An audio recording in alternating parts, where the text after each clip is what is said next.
स्वागत है आपका मेरे चैनल रिवॉल्यूशन मैसेज पर। मैं हूं कामरान रिजवी। कई दिनों से पूरे हिंदुस्तान के हर बड़े शहर के अंदर डॉक्टर्स के द्वारा हो रहे प्रोटेस्ट के बारे में खबरें फैली हुई हैं। हम देख रहे हैं सोशल मीडिया पर कहीं ना कहीं प्रोटेस्ट हो रहा है। लोग अपने अपने तरीके से भी अपने सोशल मीडिया प्लेटफॉर्म पे अपने अकाउंट्स पे प्रोटेस्ट कर रहे हैं और ये सब ज़रूरी भी है।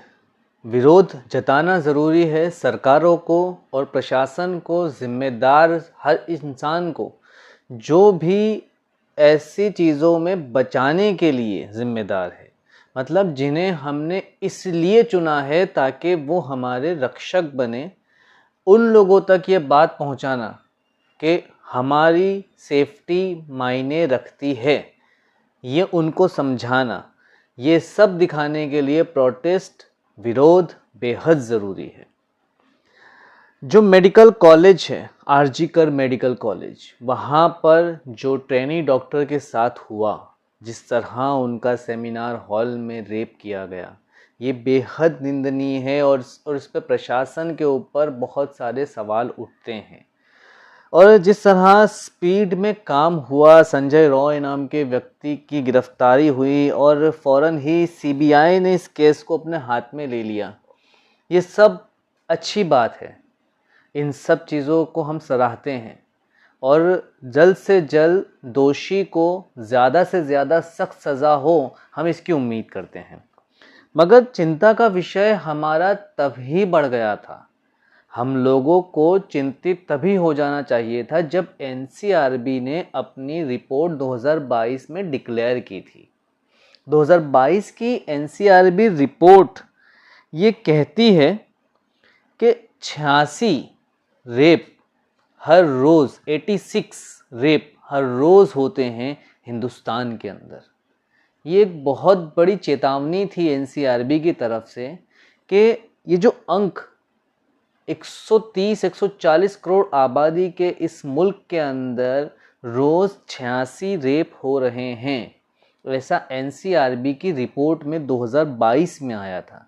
हमें चिंतित तभी हो जाना चाहिए था और इस चीज़ के ऊपर पहले ही सोच लेना चाहिए था कि आखिर ऐसा क्यों हो रहा है, और सरकारों को भी इसके बारे में काफ़ी चिंतित होकर इस पर एक्शन लेना चाहिए था। मगर ये जो केस आरजीकर मेडिकल कॉलेज का हो गया है, ये एक तरह से फेलियर है गवर्नमेंट का। अब इसमें मैं किसी एक गवर्नमेंट को दोषी नहीं ठहराऊंगा, ये हर जगह का है, क्योंकि 2022 के अंदर एनसीआरबी ने जो रिपोर्ट दी थी, उस रिपोर्ट के अंदर उसने 86 केस बता दिए थे और उसके अंदर उसने कुछ स्टेट्स को भी मेंशन कर दिया था, ख़ास तौर पर जहां सबसे ज़्यादा केस देखे गए थे। जैसे एनसीआरबी की रिपोर्ट में सबसे आगे राजस्थान था। 2022 में जो रिपोर्ट आई थी, तो 2022 तक के केस में सबसे आगे राजस्थान, उसके बाद मध्य प्रदेश, उसके बाद महाराष्ट्र और उसके बाद उत्तर प्रदेश। ये 4 स्टेट थे जो टॉप पर थे ऐसे केसेस के अंदर। तो इस तरह के मामले देखे गए थे। एनसीआरबी की रिपोर्ट में बहुत ज़्यादा क्लैरिटी के साथ सब कुछ था।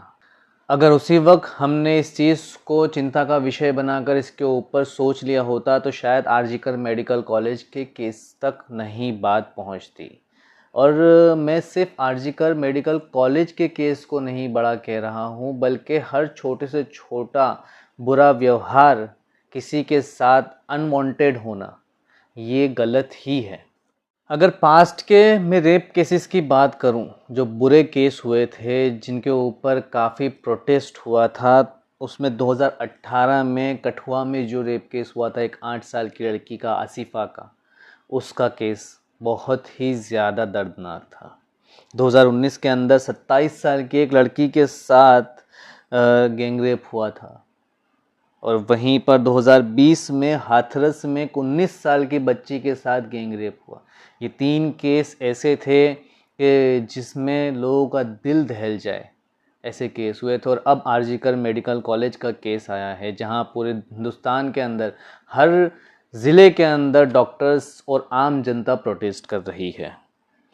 आसिफा के केस के बारे में मैं अगर थोड़ी सी बात करूं तो एक 8 साल की लड़की आसिफा जिसके साथ रेप हुआ और उसको मार दिया गया, एक 8 साल की बच्ची के साथ ये केस हुआ था। ये बहुत शर्मनाक बात थी। और जिस तरह आसिफा का केस था 8 साल की एक बच्ची का, तो ऐसे ही न जाने कितने केस हैं।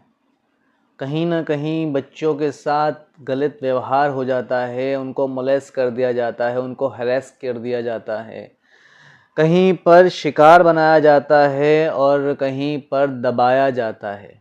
आसिफा का केस भी दब जाता क्योंकि गरीब माँ बाप कैसे लड़ते हैं, मगर ये जनता का ही साथ था हिंदुस्तान की कि उस वक्त भी पूरे हिंदुस्तान में प्रोटेस्ट हुआ था और पूरे हिंदुस्तान में हर जगह आसिफा के लिए इंसाफ की मांग की गई थी।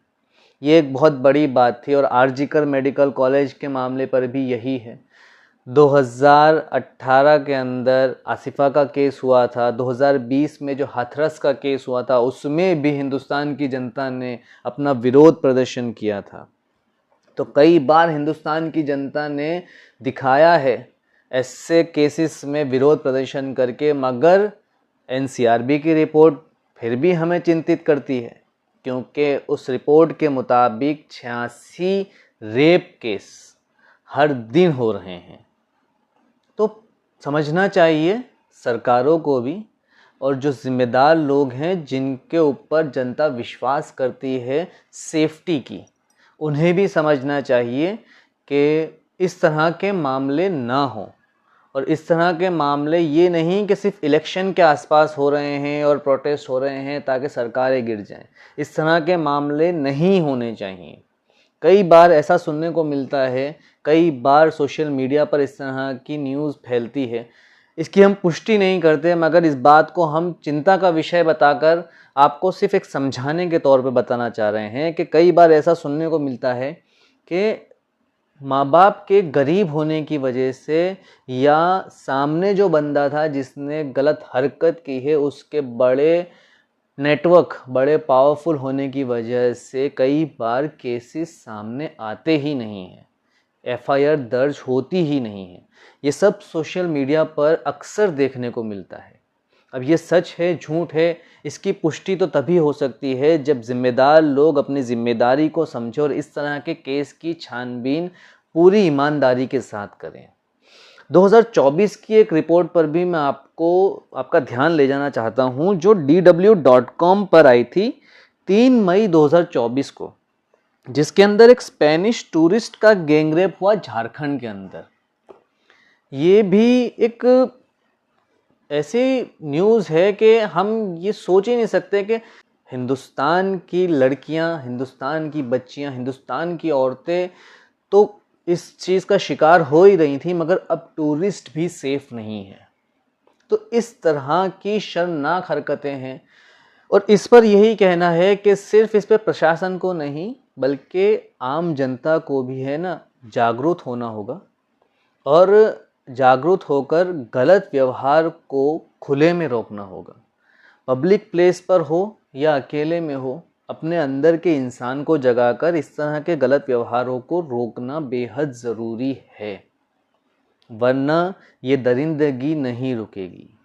और सरकार से भी ये गुजारिश है कि इस तरह के केस ना हो, इसके ऊपर पूरा ध्यान रखें और हर तरह से ऐसे लोगों को जिनके साथ ये केस हुए हैं उनको सपोर्ट करें।